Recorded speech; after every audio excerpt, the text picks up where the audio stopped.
পিতা পুত্র পবিত্র আত্মার নামে ভাই সুফল মাঝিকে কবরস্থ করি। বিশ্বাস করি তুমি তার জীবনে নিশ্চয়তা দিয়েছে, পরিত্রাণের নিশ্চয়তা দিয়েছিলে।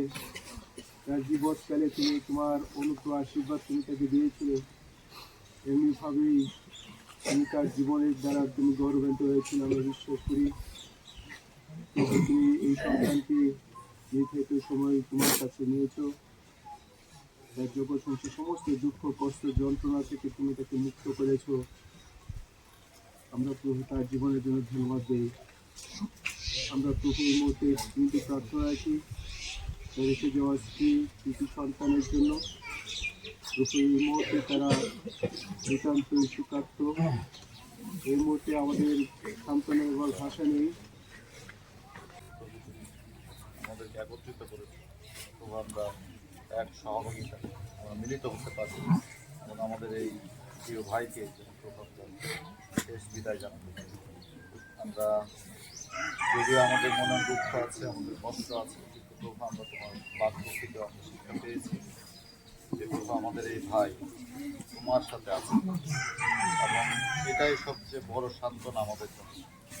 কারণ প্রভু আমরা এই জগতে যখন থাকি আমাদের অনেক দুঃখ থাকে, আমাদের অনেক কষ্ট থাকে, আমাদের অনেক চিন্তা থাকে, কিন্তু প্রভু তুমি সমস্ত দুঃখ যন্ত্রণা কষ্ট থেকে প্রভু তুমি আমাদের এই ভাইকে মুক্ত করেছো এবং প্রভু সে এখন তোমার সাথে আছে এবং আনন্দে আছে আমরা বিশ্বাস করি।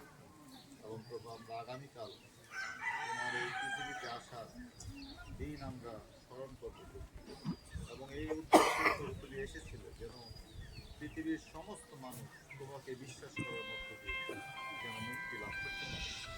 এবং আমরা ধন্যবাদ দিই যে প্রভু আমাদের এই ভাই তোমাকে বিশ্বাস করেছে, তোমাকে ত্রাণকর্তা মুক্তিদাতা হিসেবে গ্রহণ করেছে এবং সে এখন তোমার সাথে আছে।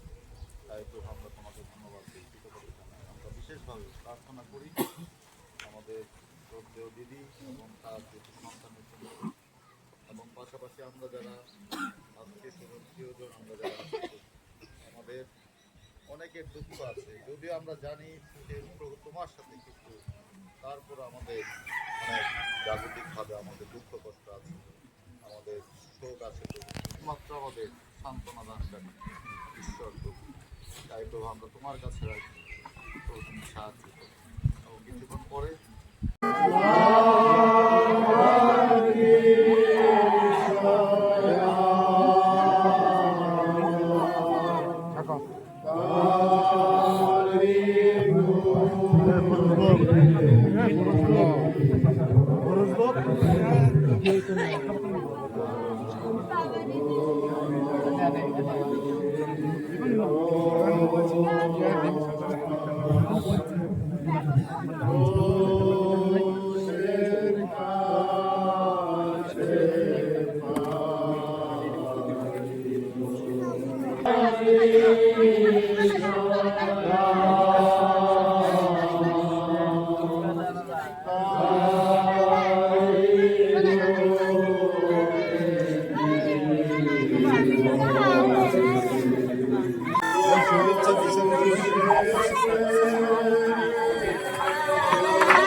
না